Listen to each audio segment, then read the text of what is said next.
Social dreaming is very much in the making. It is in the process of being invented. And as yet, I don't really fully understand what I'm doing. But as I'm joined by more and more colleagues in this, at times I get glimpses of what I'm doing. That doesn't bother me about not knowing what I'm doing. I think it,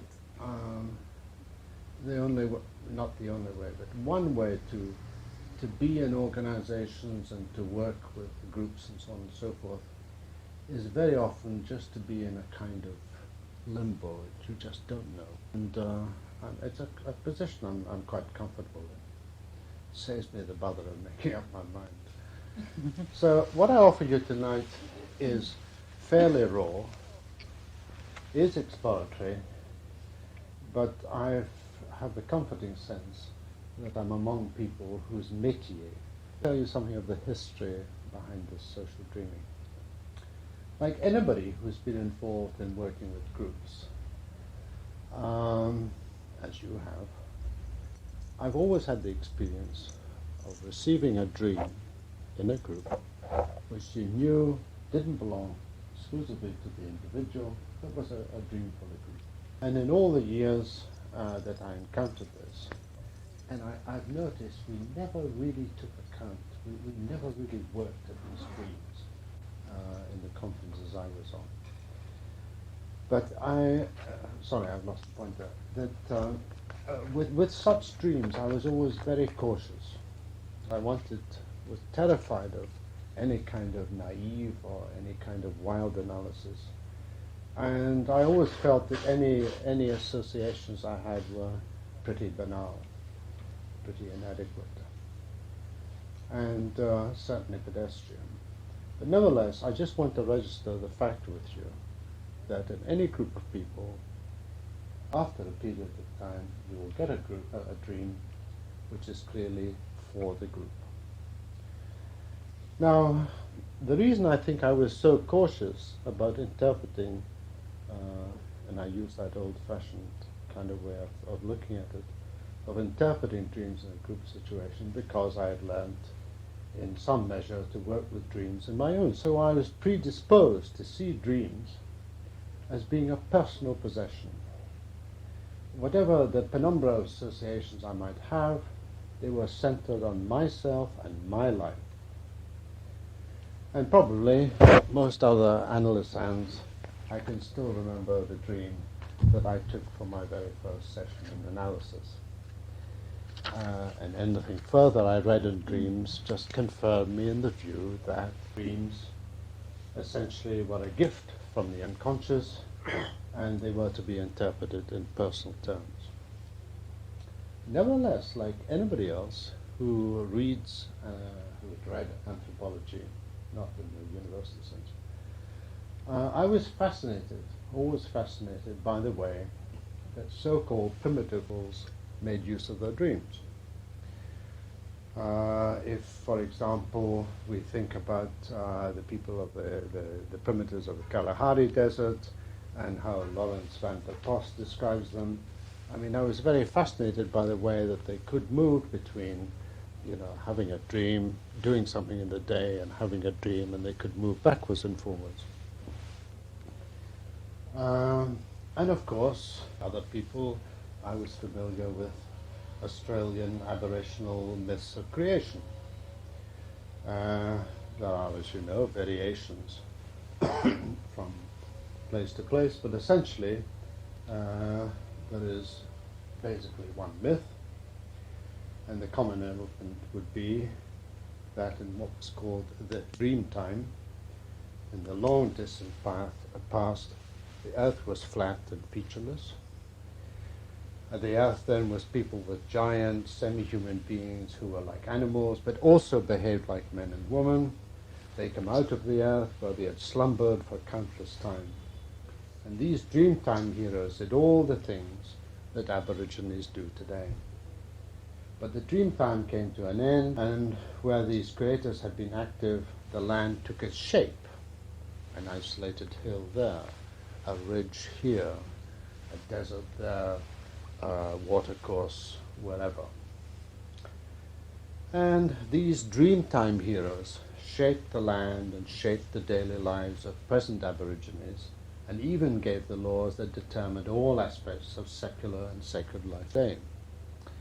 So in reading these kinds of accounts, I was very fascinated that people explaining how they existed in the world actually derived their existence from their dream time, which was a time away in the long distance past.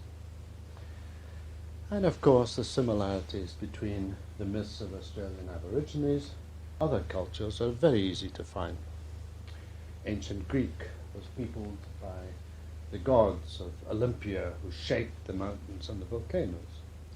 And the sagas of the Nordic races describe how the gods made the complete universe.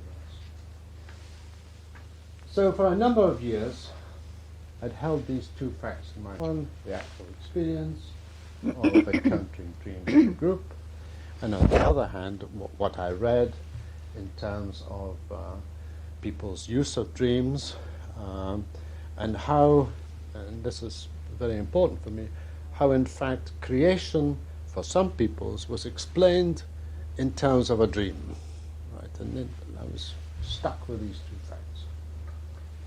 And it was by chance that I found the third fact. Now, chance, of course, is a strange word. Was it providence? Was it, what was your man Jung said? He had a nice word. Synchronicity. That's the word I was after. I came across a footnote in a book, and the reference was to a book called The Third Reich of Dreams. And it was by Charlotte Beradt, B-E-R-A-D-T. Now, in the end, because I couldn't get a copy in this country, our friend down in Skarnet very kindly said to me, look, I'm going to New York, I'll buy you a copy. And he brought it back for me. And Charlotte Beradt, what she'd done was she'd collected something like 300 plus dreams for Germans, between 1933 and 1939. And of course she had to leave Germany then for America. Now most of these she took down from people herself. And this was supplemented by a doctor friend that she had, who was able to query his patients unobtrusively. Now these dreams she noted down in code, and she hid them in the spines of the books in her library. Subsequently, she was able to send them to different addresses abroad, where they were kept till she herself left Germany. It was some years after that she came to evaluate her material. In fact, it was well after the war when she came to evaluate her material, when there was a large body of historical facts available through documents and research. During the war, she only published one paper, which was called Dreams Under Dictatorship. Now, the events which lie behind the varied dreams she collected were explicit. In her own words, they sprung from man's paradoxical existence under a 20th century totalitarian regime, that is to say, Hitler's Germany. Beradt makes the point that these dreams are not the products of unresolved interpersonal conflicts, either of the present or of the past, but arose from conflicts into which these people had been driven by a public realm in which half-truths, vague notions, and a combination of fact, rumor, and conjecture had produced a general feeling of uncertainty and unrest. Now, these dreams may deal with disturbed human relations, but it was the environment that had disturbed them. They stem directly from the political atmosphere in which these people lived. They are almost, she says, conscious dreams.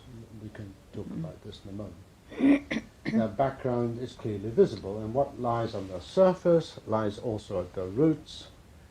There was no facade to conceal associations, and no outside person needed to provide the link between dream image and reality. This the dreamer himself does. Now, if you read this book, and I hope you do, you will be very fascinated by the dreams that she collected. After all, she wasn't an analyst or anything like that. She was a journalist. And I think it's a fantastic leap of imagination to actually collect people's dreams. You know, I mean, I would never have thought of it, right? And so you can imagine I was pretty excited to get this book.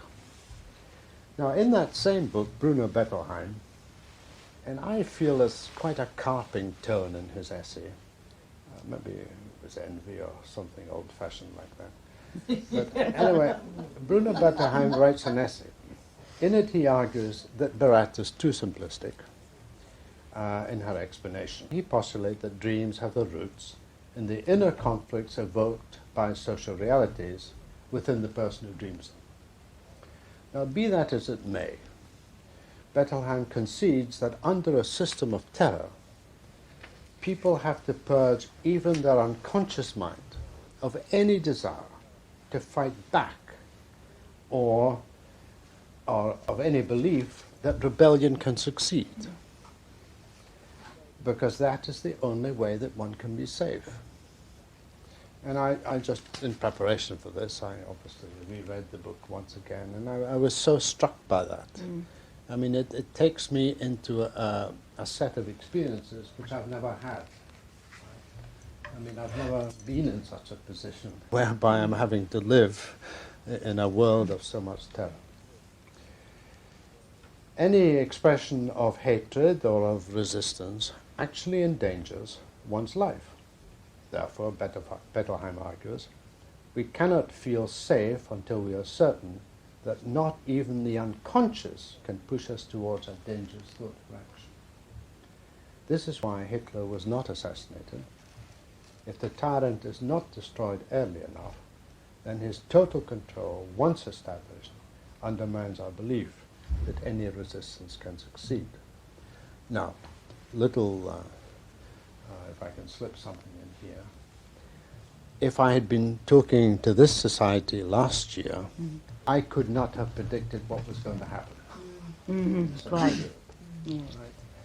And sorry she's not here, but a friend from Hungary, Judah Sekac, was going to come tonight.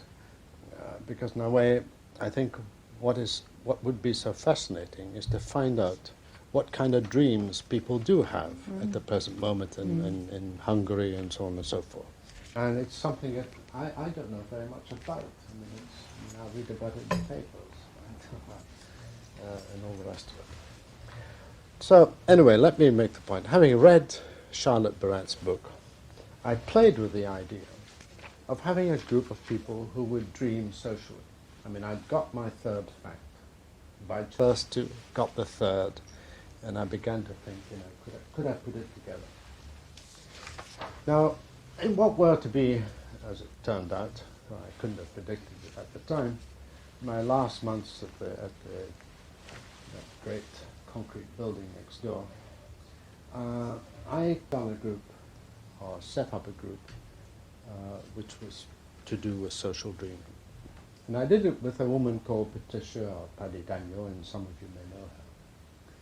Now, as we talked about it beforehand, and I explained what was in my head, you see, because I mean, it was only in my head. I couldn't really write about it. I couldn't describe what it would be because I hadn't done it, right? I mean, I just didn't know what it was. But as we talked about it beforehand, it was she who suggested that we ought to call it a matrix. And this was way back in 1982. And matrix, of course, is a word which has now all sorts of other connotations, as I've discovered. But that we ought to call it a matrix because that would get us out of the difficulty of having to deal with group processes as we saw it, right? In order we could get on with the work of trying to work with dreams. That was all. This was the way we saw it at the time. I think my horror was of sitting, where everybody there thought they were there to be in a group and doing their group thing, because they've read about it. And they go. I mean, actually, I think groups nowadays are so well rehearsed, it just isn't true. And there's very little spontaneous, right? Because people know what to do. So if we moved it into the context of a matrix, we hadn't been there ourselves, so it would be a surprise to us. And in actuality, it was her argument, and I agreed to it. And I'm so glad, because it has such important repercussions, as I'll try and show. The other matter we established was that matrix, or what were we? Well, we thought we might just be takers. But we did establish that we could ask questions. In other words, if somebody said something, well, if we didn't understand, we could ask questions, and so on. But we were trying to rid ourselves of a notion of groups and how you take groups into some other kind of notion, and trying to feel our way into it, to feel our way and experience our way into it. Now, we ran this social dreaming matrix for 8 weeks, and I think it was about an hour and a half each session, or 1.5 hours each session, and we actually called it a social dreaming matrix. Now, the primary task, if I may use one of my kind of phrases, or the purpose, to associate to and interpret the potential social content and meanings of participants' dreams. So that was the reason we were in that room.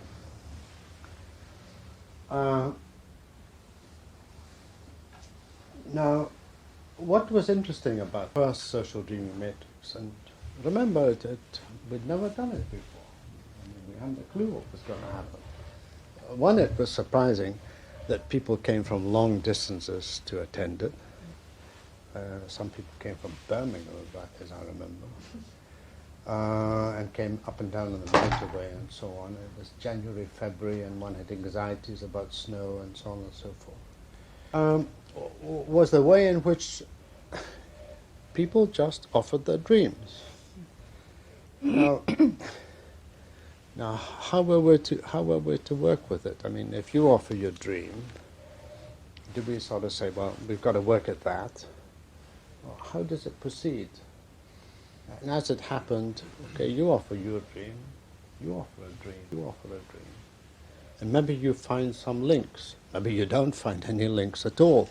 They might be just sitting, isolated, right, and so on.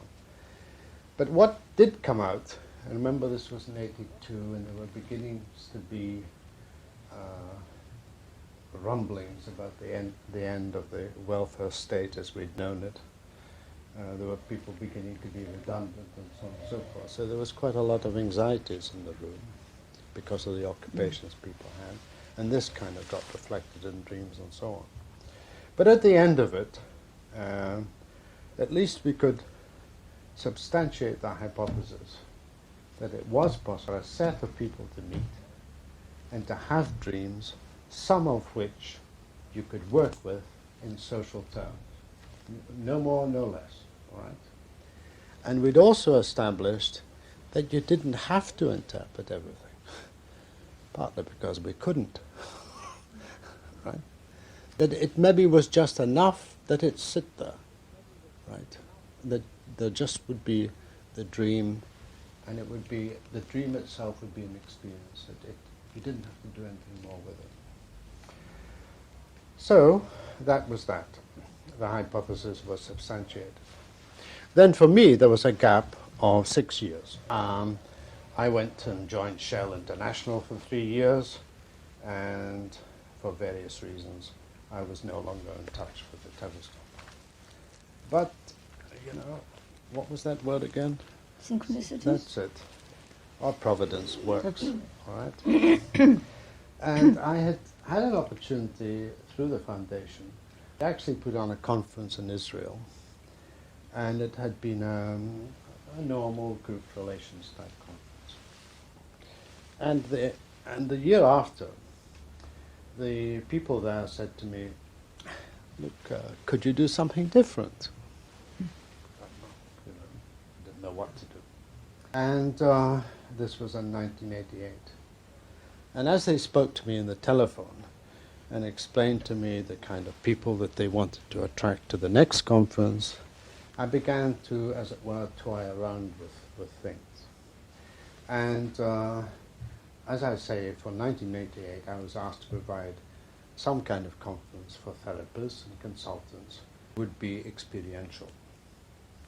And as I thought about it, I decided that maybe here was an opportunity to try the social dreaming matrix, which had lain in my drawers, so to speak, for 6 years, and to build a program around that idea. The details of this new program, which was called Social Dreaming Consultancy in Action, that was the subject of the conference, because there were therapists and consultants, were that we started on a Sunday evening with an opening plenary. I mean, I'd arranged the conference and so on. And my idea was that if we started on a Sunday evening, I mean, given the Sabbath in Israel and so on and so forth, if we started on a Sunday evening with an opening plenary, then all the people would be on site in order that they could take part in the first social dreaming matrix, which was first thing tomorrow morning. And because we were working in Israel, I think it was, and you want to sleep in the afternoons, which turned out to be excellent. We started something like 7:30 or something like this. So each day in this conference, there were 2 social dreaming matrices, first thing in the morning and last thing in the day, last thing in the evening. And in between, there were what I called dialogues and mutual consultation sets. Now, I'm going into a bit of detail to describe the conference because I think the context is very important here, right? Now, the dialogues are an opportunity just to be available for thought. I mean, the more I think, we can talk about the details later, but the more I see dialogues, they are just an opportunity for people to be available for thought. And one staff member introduced a topic for 10 to 2 minutes, no more than 20, and then people can work with it as they will. So as I say, the opening plenary was held on a Sunday evening, and because it was very noisy, I had the air conditioning switched off. For otherwise I would not have been heard. My memory is a very vivid memory of 32 aspiring Israelis facing me, all anxious and all complaining of the heat. I at least could imagine what the conference could be like, but nobody else could. I mean, my colleagues were coming into it for the first time, and of course the participants for the only time I've ever been able to feel omnipotent. Because at least I had some inkling of what might come. And I was so struck by that opening plenary. I mean, I've never been in a room where I felt that the anxiety was so high. It was almost unbearable. Nevertheless, one's job, and so one introduced it. There was one lady, one participant, who was a professor at some university in Israel, whom I actually come to like very much. She was a Jungian, and she pointed out to me that there was nothing new in this conference. The Jungians had been doing it for years. And in the night that followed, I had a very vivid dream. In my own dream, I was busy writing. Page after page flowed, effortless, from my fountain pen. I would cast the pages aside on the floor as I needed uncluttered space on my desk. What was I writing? Well, I was writing the truth about Israel. And I knew it was true. It had never been so clear for me. Then I realized that as I wrote, the last sentences on each page, the first ones on it, truth always disappears. That was the dream. Now, in this particular conference, I think there were all in all between 60 to 70 dreams. In actuality, in every conference I've done, the way it works out, there's always about 70 dreams.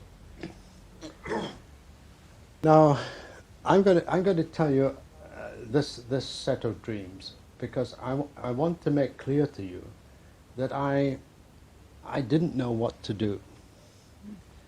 The first dream, and I checked my notes the other day, the first dream was about mice. A woman had a dream about mice. Now, in reality, there were mice in the building because it was in the countryside, and I assumed they were field mice, none of your urban mice, if you understand. I never actually encountered any myself. And this was mixed in with a remark that the way that we were sitting in the room, which wasn't so much like this, in a sense was 3 rows of people, right?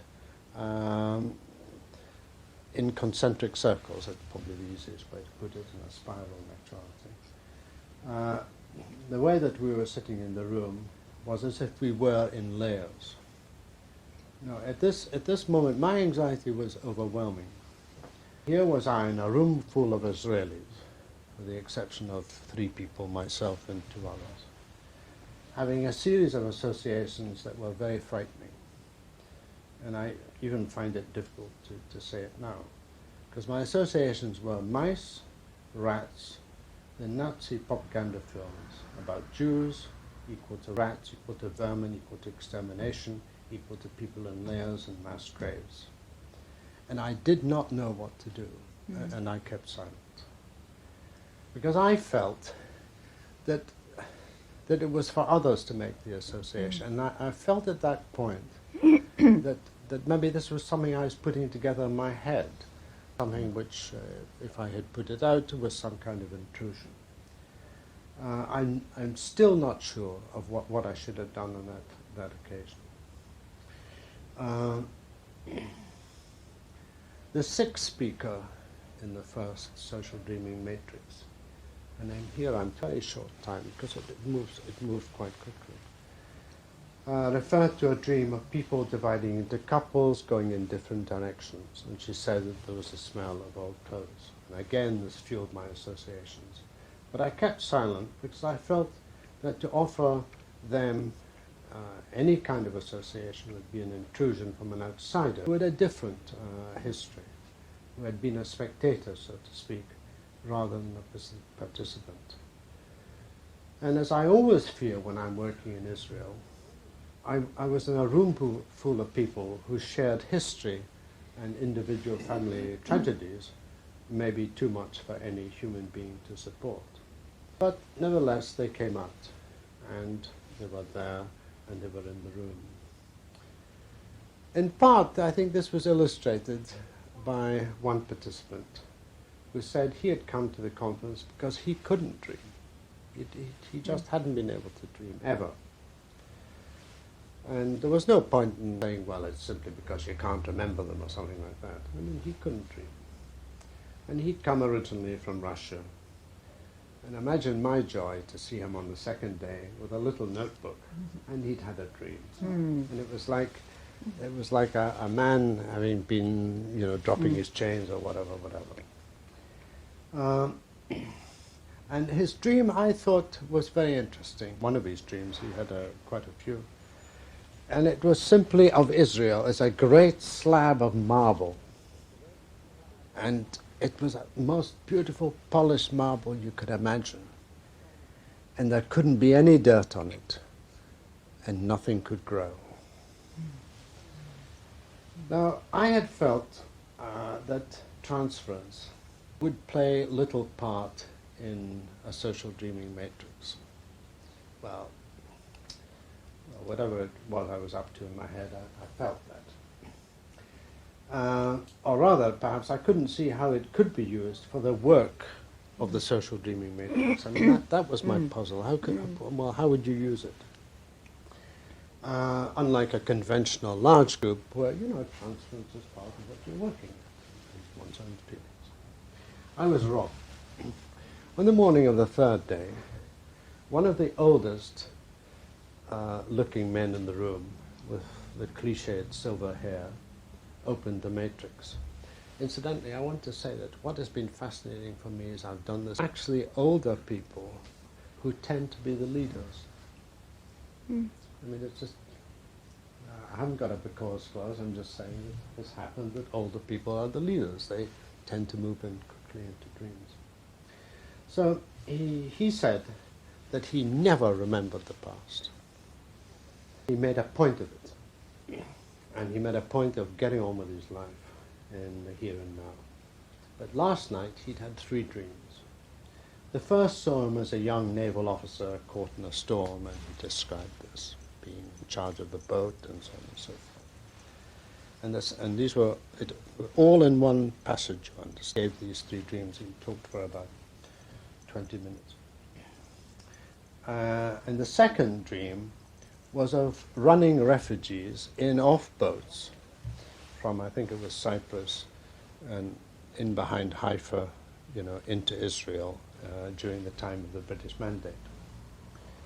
And the third dream was of taking such people who'd come in as refugees and run the blockade, which was being run by the British ourselves, and taking these refugees by truck into the desert, some kind of desert, and giving them supplies and giving them tools, saying, well, this is it.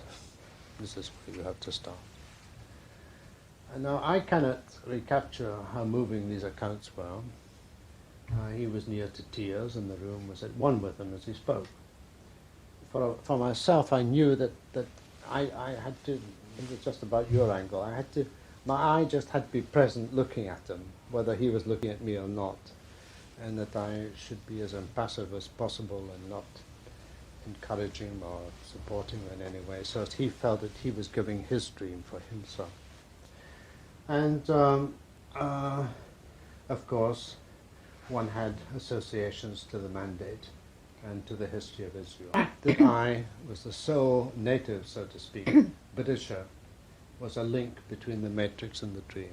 I felt very much that let me put it this way. Would he have had the dream if I can put it that way, an Israeli had been in my place, or a German, or what have you? Right. I take a sequence of dreams. I'm sorry, I jumped a bit. In the matrix, because of the external noise, my hearing isn't always all that great. And English being spoken with an Israeli accent, all right? And now you can argue that I speak English with a Scottish accent, all right? I sometimes misheard. And there was a good deal of talk of what I thought was the empty father. And of course I had fantastic associations. Empty father. Was it I who was empty? Was it the matrix which was empty? What the hell was empty? And what about the empty mother? I thought to myself. But of course, I had misheard. What they were talking about was intifada. And it was just the way, it's interesting how you, and I should have known intifada because, it was in the newspapers, I could have read it, but the way I heard it and so on. So I take a sequence of dreams from one dreamer at random and quote from the notes. Because all I'm trying to give you, right, I'm not trying to give interpretation or anything like that. I'm just trying to give you bits of the raw material, and they are tiny bits. He has a central feeling, the dreamer has a central feeling of weakness, of inability to have control over the situation. And the first dream, in reality, he had a telephone call that he has to take his daughter from the airport, and he finds that he's lost his identity card, which of course is very symbolic. He felt he wants to be there and he wants to be here at the same time. He feels a split, and he uses the word split. He said, I feel a split. And the plane was late, which was carrying his daughter. A dream, which he just goes on to give. He's in an ocean, he fights the waves, he wants to survive. Third dream, he comes to an office in the kibbutz and he finds that there are people who are already there and he doesn't feel easy with the situation. The fourth dream, which again just comes in the sequence, he tries different things but that don't, as he puts it, that don't go together in the kibbutz. He wants to find a solution to the problem of private and collective things, to the problem that, that private and collective things can go together. A wedding, for example. He has a feeling that each time he gets awake, the solution he found in the dream got lost. Now, in many ways, and I simply took it from the notes, I mean, not the transcription, but the notes that one makes, to try and give you a sense of what it is that one is working with. It may be that you have associations and so on and so forth, but it's something about, and maybe I've got it wrong here, that in many ways, such a dream, and remember, we're not in an analytic situation, it's in a different context. Dream, if somebody can pick it up and work with it, fine. If not, it just lies there. Right? But I don't think it lies there uselessly. Right? There was, of course, surprise at times. There was a considerable surprise, I think, that dreams could be fragmentary. It's almost as people thought that dreams could be complete, you know, with a story, right? A beginning and a middle and end, like a Somerset Maugham short story or something like that. So there was a lot of surprise at times that dreams were fragmentary, as if the wish was to have a whole dream, whose manifest content could be quickly translated in terms of the latent content. You know, it would work so smoothly, right, with all these people. You know, at the beginning, I'd said to my colleagues that we should just try to work with the fragments, that we should not succumb to the desire to provide some all-embracing interpretation. And, you know, you can do a marvelous patchwork job, you know, taking a bit here and a bit there and a bit there and constructing some kind of story.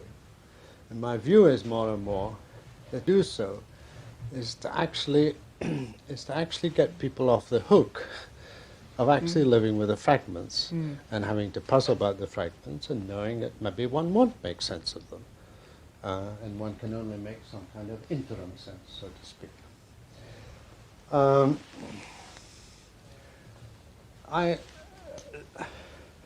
Could we take a 3-minute pause there, if I may? Yeah. Simply because I want to go to the lavatory. Sat there.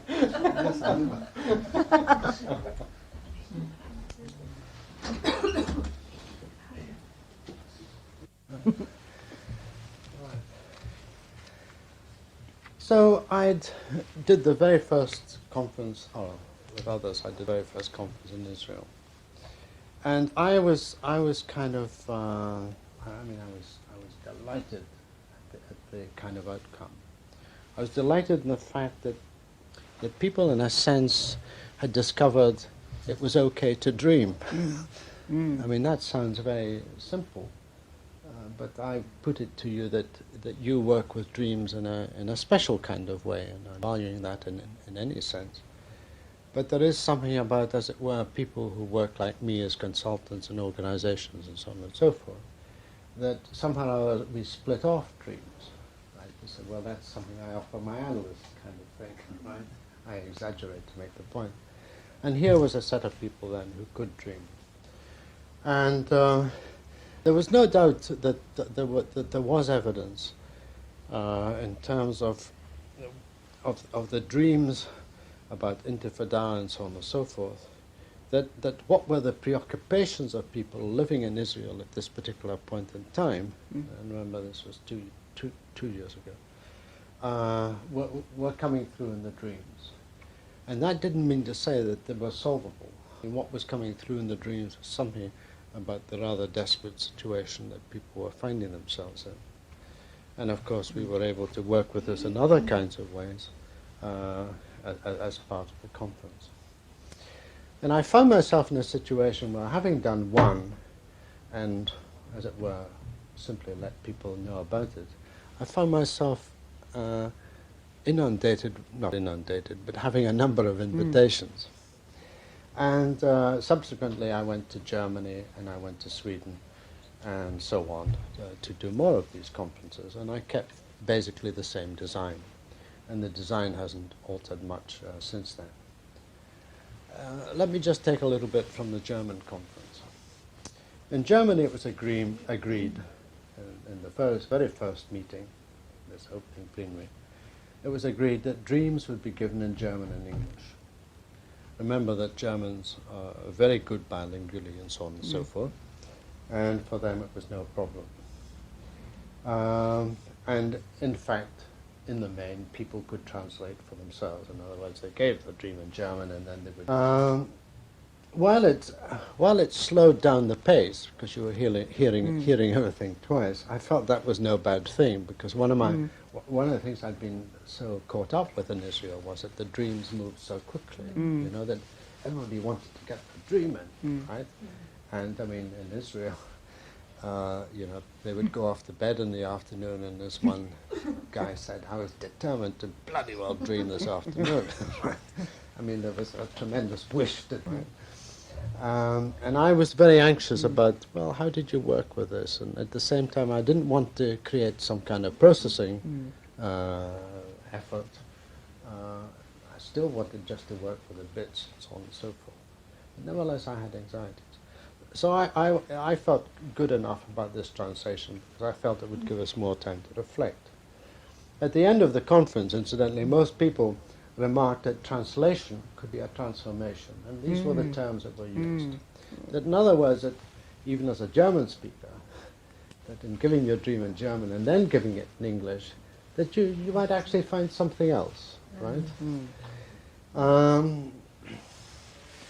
And the point about translation is important.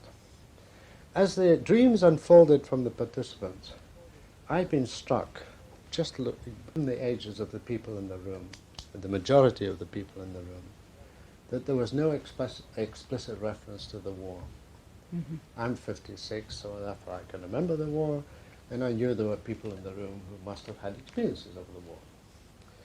One participant, who is 2-3 years older than me, who is an expert in politics and economics, and works in a South American country a good deal, would make reference to his feeling in dreams of his dread of being caught in a regime there in South America. And he had a lot of dreams on that theme.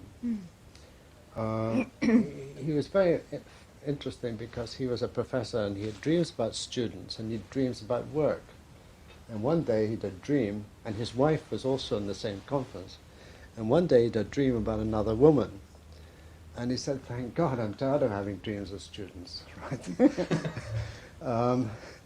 But anyway, he had a lot of dreams on the theme of fascism and so on. And obviously I felt, well, South America, that's some kind of displacement, you know, bringing back the old terms. But I was in a dilemma, much the same dilemma as I was in Israel. I mean, should I have made these associations to mice and layers and so on and so forth, or should I just left them? Here I was in a similar kind of dilemma. Well, should I say something about, well, you know, some of us have a shared history and so on and so forth. And I felt that working as a matrix taker, so to speak, was it for me to introduce the theme of Nazism and the war? Would I be introducing a political element for which there was no evidence? But I did speak to my colleagues about it. One evening when we were working together on the dreams of the day, I said, I can't understand it. Right? And they agreed. And I explained my difficulty because I felt that for some people in the room it had to be an enormously formative experience because they'd been brought up in that time. Was it being denied?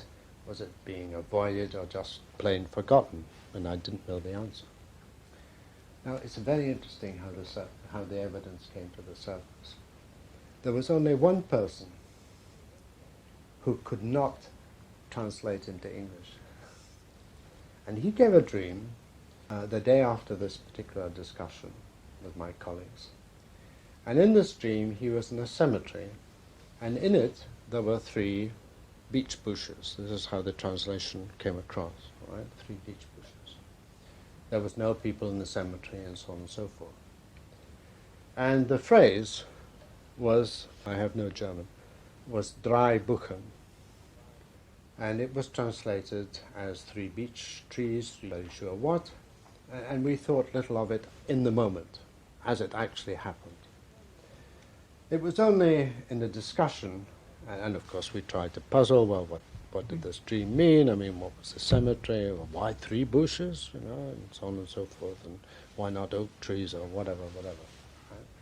It was only in discussion of the consultants afterwards that my German colleague, Burkhard Sievers, he slapped his hand. There it is, drei Buchen, Buchenwald. And of course, and in a real sense, it was a relief, right? But it's so fascinating. It came through the one person who could not translate, right? Gosh, yes. Right? And in a sense, it would have been hidden until it was hidden during the Matrix, right? In the way the translation went, until of course we came to the discussion in the evening. And in a real sense, as I say, it was a relief for us. And while two of us, Sievers and I, have had a long history in knowing each other for about 20 years, and the third member was near my age, we'd never actually spoken about the war years and our experiences, but we certainly did that evening. Of course, we shared this in discussion with the participants, and one man, and then, in a sense, all sorts of things started to come, and one man told of the dreams he had, recurrent dreams he'd had since he was a child, and a child during the war, living in Germany, etc., etc. And others spoke and tried to express what they'd had to do to suppress their memories. Now, if you take that tiny bit of evidence from last year, all right, there's not much evidence, I know, but if you take that, and if you think back to Charlotte Barat's book, right, and what happened to people during the Third Reich in terms of dreams, I'm very fascinated, right, by the gap of 50 whatever years it is between the two, and what goes on. I don't know the answer, but I'm just simply noting it. Something of the extraordinariness of dreaming. I mean, sometimes I sit there and say, because I am aware occasionally, sometimes dreams are too neat. And I begin to think, is that really a dream, right? And I'm sure you have this kind of experience. But something of the zaniness and the bizarreness and the extraordinariness of dreaming, which you'll know better than I do, comes across in the Matrix. Again, I just take something from random from my notes. A woman dreamt that a baby, it could have been her son, was stolen by enemies. A woman appeared who had a pan for a nose and a trombone for an ear. She was pursued by a man and wild animals. She had the miraculous ability to fly, but she lost this ability. Just then, a parabolic disc fell from the sky. There was smoke and gas. She tried to save herself and the baby. There was a great smell. She escaped, but there was an explosion. And in a sense, I mean, I just sort of sit and marvel. First of all, it's somebody can have such a dream. Secondly, that they can trust a matrix to offer it, all right? And thirdly, just, you know, well, I kind of peter out. It's just something about the, you know, I don't know what to do with it, but maybe I oughtn't to be thus with it, all right, if I can put it that way. What associations we did have, and there were a lot of associations, were in fact around apocalypse. And it may be, of course, remember, we're coming up towards a millennium and so on and so forth, and there were a number of people in the room who were priests, etc., etc. So there were a whole set of associations around that, and kind of revelatory themes and so on. Subsequently, I took social dreaming conferences in Sweden, Birmingham, Australia, and the States. And I didn't have to sell them in any way. The invitations came in. Let me just give you one from Australia. An Australian speaker. I'm in the dissecting room in the University of Padua. The cadaver is a woman. And asked, is that it? And the speaker volunteered, it's the 15th century. He then went on to say right? And he was a medical practitioner. He then went on to say that at that time there were different ways of conceptualizing the human body. You, I don't know the details exactly, but you could conceptualize it as humors. You could conceptualize it, you know, in terms of an organism, and so on and so forth. Now, it so happens that since the social dreaming matrix is embedded in a conference, which is about thinking and so on and so forth, it of course was very germane to the actual conference that we were in. Because here, how you actually conceptualize the human body, right, is a metaphor for so much else. Right? So these are just the kinds of things that happen. In Australia, there was a good deal of idealization of the Aborigine as a dreamer. After all, we were in the land of dreams with dream paintings. Where else can you go to a museum and see dream paintings? And there were very vivid dreams of identification with Aborigines. And it's clearly that what we were picking up in some way was something about the discomfort that was being felt by people living in Australia as to what had happened to the Aborigines and so on and so forth. And as I say, there was a good deal of what. So let me, I've just given tiny vignettes of evidence. Let me try and discuss this a little bit further, really to say, well, what have we found? The primary task is now pretty clear, right? Because we have had experience of working with it. The work is associative and not interpretive in the classical sense. What we mean by that, we can argue about. That means that a lot of work is left to the individual. In other words, that there's no attempt to work at some group solution to the dream, if I can parody, right? It's just there. I know what you mean. And it seems to me it's quite important, it's very important, that a lot of work is left to the individual who can use her or his authority to interpret for themselves. At the present time, I'm content to leave it all at the level of associations.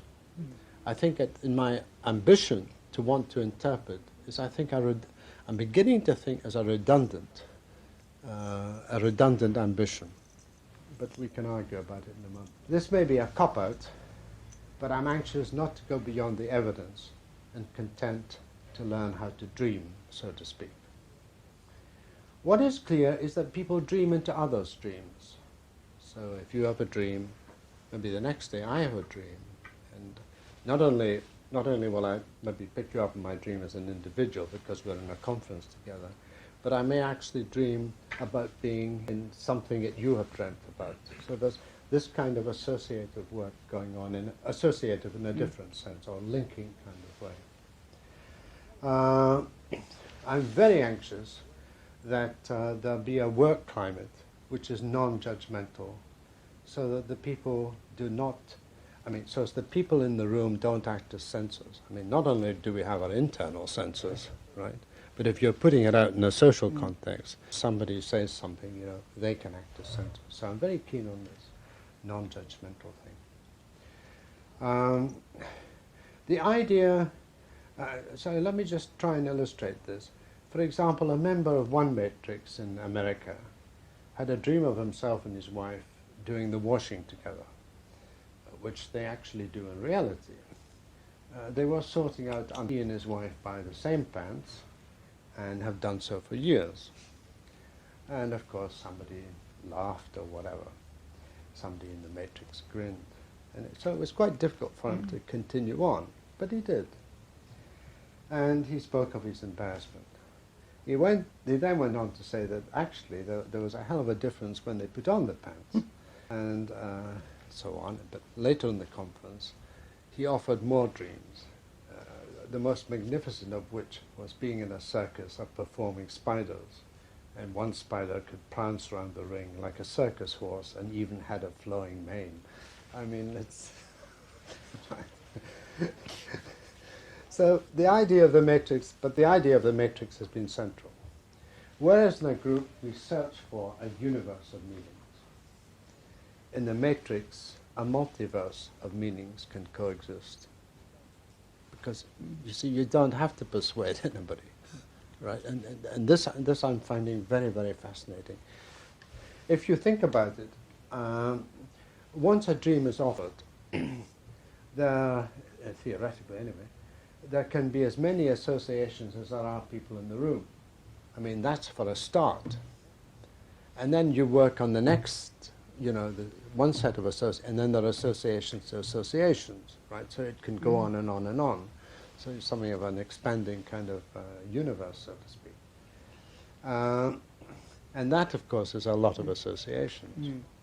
In America, we thought a lot about the matrix. They found the idea so novel, because their whole viewpoint is that you can only work in a group. It was impossible to work in a matrix. What the hell was this matrix? Right? But in time they found so. The matrix, and I want to report this, was seen as an expanding universe with black holes of ignorance, not knowing, unknowing, perhaps as a representation of the cosmos with shades, a matrix of biographies. The dead are alive. I mean, if you think who's in the room, the biographies, and think about the people they hold in their minds who are dead and who are alive, and so on and so forth. And for this kind of work, I'm convinced that the matrix is a medium which gives a different message to participants than a group one. One, of course, can feel disconnected in the matrix, but a connection can always be found. I think what excites me about the social dreaming matrix and other events, particularly the dialogues, is that one does think new thoughts. I mean, it's been repeated in country after country. And sometimes I'm amazed to hear colleagues speak out thoughts. Obviously, have been private for years or have never been thought of before. More and more I begin to accept Bion's notion that we have to be available for thought. The notion that there are thoughts in search of a thinker. Can we extend this in terms of dreams in search of a dreamer? What I think the social dreaming matrix questions is the ideology that dreams belong to a person and are to be interpreted as such. This is not to devalue that kind of work. I mean, it's been so important for myself. All I'm saying is that the matrix produces dreams through the dreamer. In other words, let me try and get, the matrix produces dreams, and there just happens to be dreamers who speak them, so to speak. The context is different, that's all. Now, in the literature on dreaming, which I'll leave on one side, there has been talk of people using dreams to illumine everyday life. And I just want to end with one example.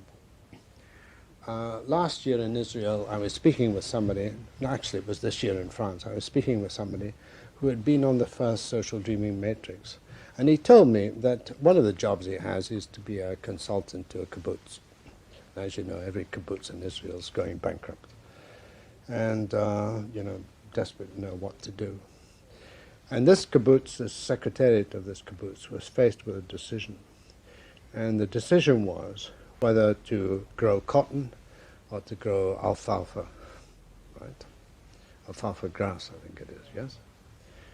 And the secretary of the kibbutz came to the meeting and said he'd had a dream last night. And my friend said, I'd been on your social dreaming matrix. So I thought maybe dreams are important, right? So I asked for his dream. He said, normally a dream is a dream, you just leave it. And this secretary said that his dream the night before was of being in a Chinese village where there were paddy fields and rice was growing and he had a great sense of peace and so on and so forth. And the rest of the secretariat worked on the dream.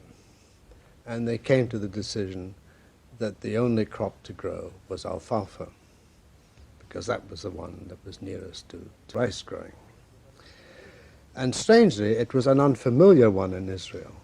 Cotton they know about, but not so much about alfalfa, and so they took the risk. we'll see, of course, what happens when the crop comes home next year as to whether they made the right decision or not. But it is something, all I'm trying to illustrate is, plainly as I can, is how people can connect dreaming with their ordinary everyday lives and the decisions that they have to make. And what is very clear is that people, in fact, can use dreams to think about some kinds of transformations. What I'm anxious about, obviously, that for me there is, in working with the social dreaming matrix and the social dreaming, there is no therapeutic intention. So the work of translating the manifest into the latent, or the latent in the manifest, of course, is preeminent. I think that what I'm trying to do is to make dreaming ordinary while holding on to its extraordinary features, which is why primitive people value dreams so highly. If you will, I'm beginning to see that dreams are part of industrial life, for example, and they're not to be split off into some special context to be worked on in a special way. And I wonder now, having left Shell 5 years ago, I wonder what would happen if one had a social dreaming matrix in Shell, or indeed in ICI, or indeed the Society for Analytic Psychology. Thank you very much. Thank you very much.